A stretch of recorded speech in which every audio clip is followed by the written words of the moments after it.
La justicia norteamericana ha determinado sobornos confesados, sobornos probados, en dos casos enormes. El caso de la Interoceánica del Sur y el caso de la línea número 1 del metro. Ambos operados por Odebrecht y demás constructoras, pero Odebrecht es el que ha constituido esta red de coimas y además que ha sido un escándalo en Brasil y en varios países de la región. Vamos a conversar con Gustavo Guerra García, que conoce muy bien este tema. Él ha sido funcionario público, ha sido uno de los profesionales que diseñó el SNIP y nos va a contar cómo es que opera esta red de corrupción a partir de la Interoceánica del Sur, que es un proyecto enorme que terminó costando más del doble de lo que se presupuestó. Bienvenido a Otra Mirada. No, muchas gracias por la invitación. Sí, yo creo que la Interoceánica del Sur, como tú has mencionado, es un gigantesco punto de inflexión, porque yo diría que en ese proyecto se hace todo lo que no se debe hacer en el manejo de un gran proyecto. Entonces, lo primero que ocurrió, que fue muy extraño, se exoneró del sistema de inversión pública durante el gobierno del presidente Toledo, y fue la primera obra vial que se exoneró del sistema de inversión pública. Lo segundo que fue sumamente extraño es que no se hizo el estudio definitivo de ingeniería, es decir, se toma la decisión de licitar la obra a través de proinversión sin hacer el estudio definitivo de ingeniería. El costo de no hacer el estudio definitivo de ingeniería eran dos. Uno, el Estado no sabe cuánto cuesta la obra, porque un estudio de factibilidad, que además estaba mal hecho, no es un dato suficientemente aproximado. Y el otro costo, claro, era que cuando el Estado no hace el estudio definitivo de ingeniería, lo tiene que hacer el postor si quiere presentar oferta económica, con lo cual se vuelve caro, porque era una obra inicialmente de 890 millones de dólares, donde el estudio definitivo costaba por lo menos 40 millones de dólares, ¿ok? Entonces, claro, ¿quién va a gastar 40 millones de dólares para presentar sobres? Entonces lo que hace es restringir la competencia. Por eso es que no tuvimos competidores en la licitación de la Interoceánica del Sur. El tercer problema grave es que el estudio de factibilidad se basaba en una mentira. Si tú miras los beneficios del estudio de factibilidad, lo que dice es que Madre de Dios se va a convertir en una potencia agrícola más importante que Lambayeque y Piura juntos, que va a tener 90.000 hectáreas adicionales de agricultura muy potente, que nunca se dio, y además que la cédula de cultivo iba a tener una rentabilidad de 85%, que tampoco se dio, porque en ese entonces el producto más rentable de la costa era el ají páprica, que era el producto más rentable del Perú, con 30% de rentabilidad. Por lo tanto, 85% no podía tener una cédula en Madre de Dios con suelos frágiles. Lo siguiente raro fue que en el modelo de contrato que se adjunta a las bases, se puso una cláusula que dice: el presupuesto referencial ya no va a depender de la licitación, porque era una licitación a menor cofinanciamiento público, sino que va a depender del estudio definitivo que hagan los concesionarios y que sea revisado por Citran. Es decir, los interesados iban a hacer el cálculo detallado de la obra, con todos los vicios ocultos que eso puede significar, porque es muy difícil revisar un expediente técnico desde fuera, ¿ok? Y por eso es que lo que se da durante el gobierno de Toledo genera que durante el gobierno de Blan García la obra pase de 890 millones de dólares a 2.300.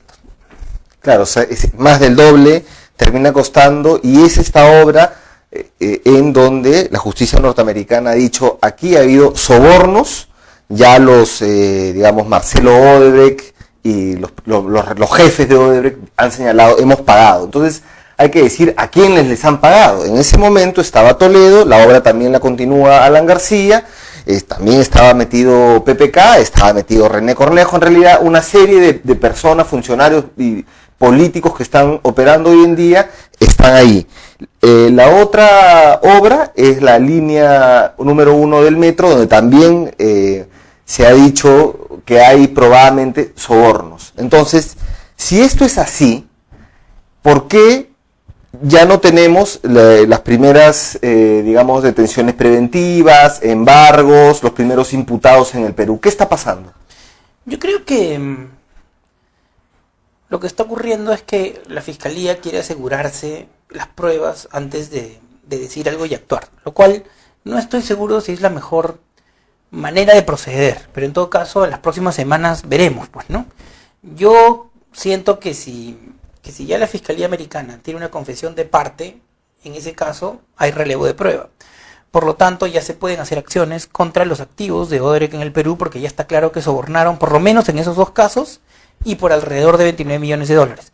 Por lo tanto, se puede actuar contra ellos, porque si no hay embargo preventivo, lo que podría estar ocurriendo en este momento es que las utilidades se podrían estar remesando al Brasil y podrían estar básicamente corriendo para vender las concesiones y sacar las utilidades. Y por lo tanto, en la medida en que pase el tiempo, la Fiscalía podría tener menos tiempo y menos capacidad para poder controlar activos que sirvan para una compensación real y realmente proporcional a los montos de los sobrecostos y los sobredimensionamientos de proyectos que costaron mucho más de lo que debieran, ¿no? Claro, porque ¿cuánto nos cuesta por pasivos contingentes la Interamericana del Sur todos los años, cada año?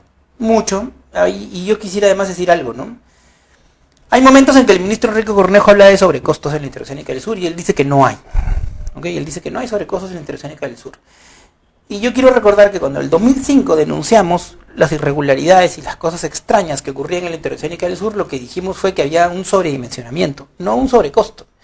Porque él puede tener razón, es discutible decir si el concreto asfáltico en la selva cuesta 1.5, 2 millones de dólares por kilómetro, es discutible. Pero lo que nosotros dijimos no fue que habían sobrecostos, ¿ok?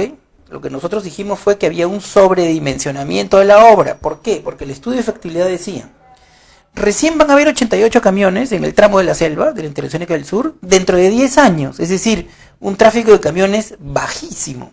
Eso es lo que decía el estudio de factibilidad. Y el gobierno de Alan García ha hecho 10.000 kilómetros, por lo menos, de pavimentos económicos, es decir, una solución para las vías de bajo tráfico, que cuestan mucho menos que 2 millones de dólares por kilómetro. Porque tú puedes tener, si una vía tiene muchísimos camiones, concreto asfáltico, que es la solución que se usó en la Interoceánica. Si tienes menos, tratamiento superficial de capa. Si tienes menos, pavimento económico. Si tienes menos, afirmado. En el caso de la Interoceánica se usó para una de las vías con menos tráfico de la red nacional de todo el Perú, se usó la solución más cara. Es decir, necesitábamos un tico y pusimos un Mercedes. Por eso es que no es un problema de sobrecosto, es un problema de sobredimensionamiento, ¿no? Entonces, No, además que ya está probado que ha habido sobornos. Claro, entonces para que tengas una idea, ¿no? Si la obra se hacía con el dimensionamiento adecuado, es decir, combinando tratamiento bicapa con alguna solución de pavimento económico, la obra hubiera costado $500.000 por kilómetro. Por 1.000 kilómetros, 500 millones de dólares. Pero claro, la obra terminó costando en promedio 2.3 millones de dólares por kilómetro. Costó 2.300. Si las empresas ganan en la realidad 20% sobre lo que facturan, aunque en el papel dice que ganan 10, ¿no es cierto? El 20% de 500 millones de dólares es 100 millones de dólares. El 20% de 2.300 es 230. Es muchísimo más. Claro. Entonces, esa diferencia es la diferencia de ganancias extraordinarias como consecuencia de que en lugar de hacer un proyecto de entre 300 y 1.000 millones, hacemos un proyecto de alrededor de 2.300 millones de dólares. La sociedad pierde porque gasta muchísimo más en algo que no necesita y ellos ganan por sobre su margen de ganancia con una obra mucho mayor, ¿no? Y ese es uno de los graves problemas cuando uno exonera los proyectos del SNIP. Y lo exoneró Toledo, el ministro de Economía era PPK, pero en ese momento él fue de viaje, no firmó Sota Nadal, y bueno, hay mucho que discutir por ahí, pero Odebrecht sigue operando en el Perú, y tan sigue operando que hemos tenido el escándalo de los peajes la semana pasada, donde el pueblo de Puente Piedra se ha rebelado contra este abuso de que entrar y salir cuesta 10 soles a Puente Piedra. No están las vías alternas, no están las obras, aunque ahora ha salido la gerenta de la municipalidad a decir, no, vía alterna no es vía paralela, sino que te tienes que meter casi por los callejones y las calles y los pasajes que hay en Puente Piedra, y por ahí caminas y llegas, ¿no es cierto? Entonces, ¿nos puedes contar un poquito lo del peaje? Sí, claro. A ver, yo diría que primero el proyecto de Rutas Nuevas de Lima es un proyecto muy amplio, ¿no? Son 114 kilómetros y el compromiso del concesionario es convertir en autopista 107 kilómetros de esos 114, ¿ok? Y en realidad esa segunda garita, porque siempre hubo una garita en Puente Piedra, ¿ok? Esa garita es preexistente. La que ha generado el conflicto es una garita espejo que se ha puesto al costado y han empezado a cobrar no solo en un sentido, sino en los dos sentidos, que es el equivalente a duplicar el peaje. ¿Okay? Porque si tú pones un solo lado, es como si pusieras en los dos lados con la mitad del costo, porque todo el que va en un sentido siempre vuelve, ¿okay? O sea, en el Perú, todos los que van al norte siempre vuelven al sur, el flujo es equivalente de ida y de vuelta, ¿okay? Todo el que va regresa, es como que todos como Roma, ¿no? Van y vuelven a Lima, digamos. Entonces, la segunda garita tenía que ponerse después de que se hayan terminado las obras obligatorias de la concesión, que están en el Exa 1 del contrato, y que son un montón de obras, y que la República hoy día ha especificado cuáles son. Y es obvio que hay intercambios viales como el de Canta Callao que ni siquiera se han iniciado. Es más, que la gestión dice que lo ha cancelado. Es decir, no se han terminado las inversiones obligatorias que establece el contrato, y el contrato dice claramente que no debe edificarse la segunda garita de peaje mientras no estén las inversiones obligatorias. Por lo tanto, en lo primero que tiene razón el pueblo de Puente Piedra es que no tenían por qué ponerle la garita en este momento. Y esa garita, por lo tanto, se debe retirar. No porque al retirarla se incumple el contrato y la concesionaria merezca compensaciones. Eso es mentira. Sino es por respetar el diseño original del contrato, que dice que las obras van primero y la segunda garita va después. ¿Y por qué era importante que esa filosofía se mantenga? Porque la concesión en la Panamericana Norte va desde el óvalo Ancón hasta el óvalo Javich, y tiene que convertir toda esa extensión en autopista. Si esa autopista estuviera terminada, con todos sus diseños específicos y con su gestión del tránsito, el tiempo recorrido bajaría de 2 horas y media en hora punta a 40 minutos. Y por lo tanto, lo que los camiones, los buses interprovinciales se ahorrarían en frenos, gasolina, tiempo, sería mucho más que el costo incremental del peaje. Por eso es que el peaje tenía que venir después. Pero además, por razonabilidad, la administración de Castañeda podría mover el peaje fuera del casco urbano de Puente Piedra, para evitar este factor de que la gente siente, es como que tú vivieras al lado de Javier Prado y te ponen un peaje en la mitad del Javier Prado. Aunque no pases por ahí, porque podrías ir por 2 de mayo, igual te va a molestar, ¿no es cierto? Entonces, el contrato prevé la relocalización de los peajes. Entonces, a mí me parece que lo primero que se requiere en el caso de Puente Piedra es que se cumpla el contrato, no que no se cumpla. El concesionario no merece compensaciones por quitar un peaje que no debía ponerse hasta que él termine sus obligaciones. En realidad es ilegal que hayan puesto el peaje antes de terminar las obras. Eso como primer punto. Y como segundo punto, vamos a referirlo a los intereses de Odebrecht. Odebrecht ya no es el accionista mayoritario de la concesión. Odebrecht necesitaba que Castañeda cambie el contrato a su favor para aumentar el valor de venta de la concesión.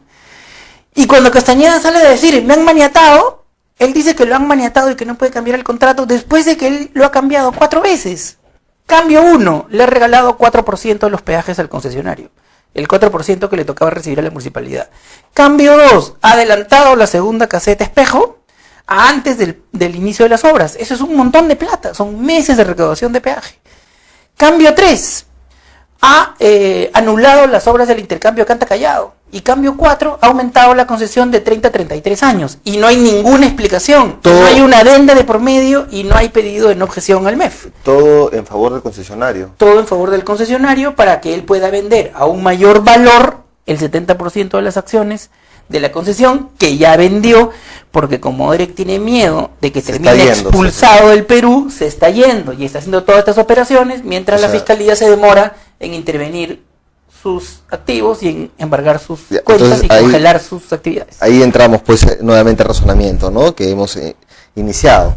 Odebrecht tiene un modus operandi en el Perú a partir de la interoceánica. También antes hay que investigar mucho, de eso se puede hablar también, ya están las noticias en los periódicos, de las coimas en la época de Alan García, el tío de Alan García y tal. Incluso hay que mirar ahí durante el fujimorismo también que Odebrecht tuvo un montón de participación en obras, grandes obras públicas, pero ahora estamos en un punto en el cual Odebrecht se quiere ir del país. Odebrecht no quiere que le embarguen sus bienes, está en un montón de líos, la discusión está ahí, los reflectores se están poniendo en otro lado, y de pronto Castañeda le da a Odebrecht este regalo. Entonces podemos, digamos, colegir ahí que también hay un pago de favores, no están los intereses de Lima puestos por encima de los intereses de Odebrecht. ¿Cómo crees que esto va a seguir?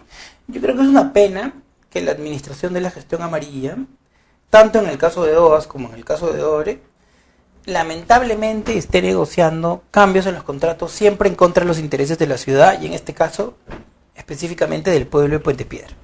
El pueblo de Puente Piedra tiene todo el derecho de poder exigir que el peaje se mueva del casco urbano de Puente Piedra. Esa es una solicitud legítima que no implica ni siquiera necesidad de adendas, porque el contrato establece su propio mecanismo para relocalizar peajes, ¿no?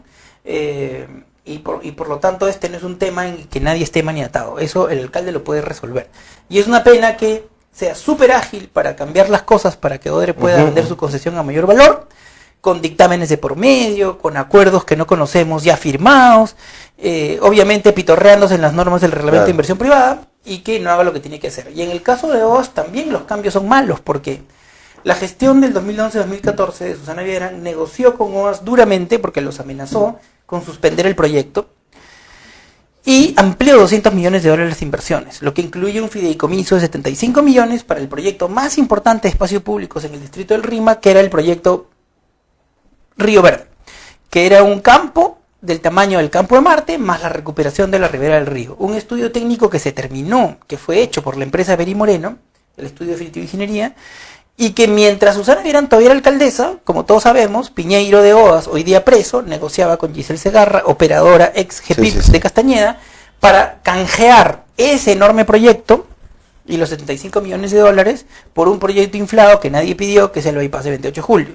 Entonces, de nuevo, en ambos casos, las renegociaciones del alcalde de Castañeda son todas contrarias a los intereses de la ciudad y que facilitan los procesos de venta de las empresas, ¿no? OAS ya vendió el 100% de sus acciones y Odre ha vendido el 73%. Es decir, hoy día son agentes de inversión de otros países los que están controlando las dos concesiones que originalmente fueron de los operadores brasileños envueltos en los casos de corrupción. Castañeda le da la mano a Odebrecht.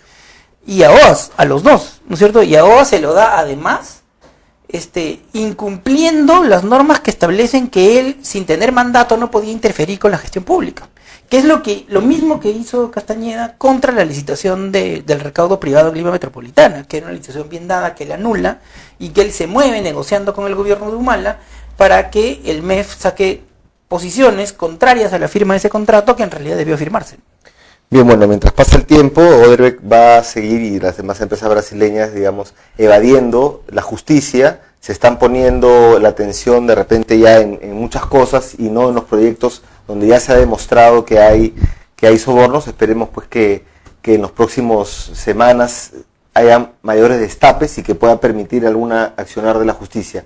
Una reflexión final sobre el tema más político. Sí, yo lo que creo es que primero, al periodismo no caer en las mayores distractivas para sacarnos de estos dos casos en donde hay a confesión de parte, relevo de prueba Interoceánica y línea 1 del metro. Ya. Y está clarísimo, se sabe quiénes son los responsables, tienen que empezar a dar explicaciones y obviamente lo que va a ocurrir es que entre el mes de enero y octubre de este año, lo que va a ocurrir es que la Fiscalía Brasilera y los países por donde han hecho las transacciones, es decir, Suiza, Reino Unido, en donde obviamente los sistemas judiciales también han intervenido y están abriendo la información, porque ya sabemos que hay en el Reino Unido una transferencia a una persona muy cercana al presidente Toledo que recibe recursos importantes de parte de una empresa brasileña. Todas esas cosas se van a saber de enero a octubre.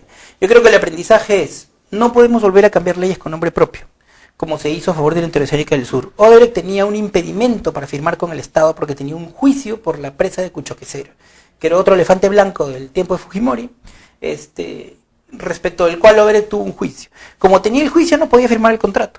Y lo que hizo el Congreso con los fujimoristas, perposibilistas y apristas fue hacer una ley con nombre propio que cambiaba, que achicaba las limitantes para firmar con un contrato, quitando el tema de tener juicios pendientes como impedimento para firmar con el Estado.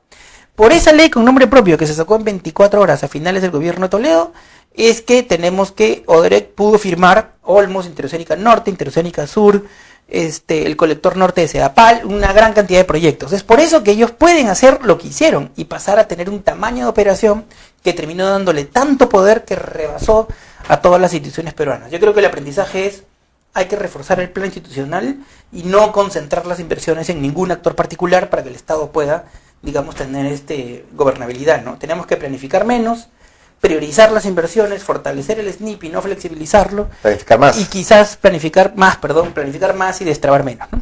Muchas gracias, Gustavo. Con nosotros será hasta otra oportunidad.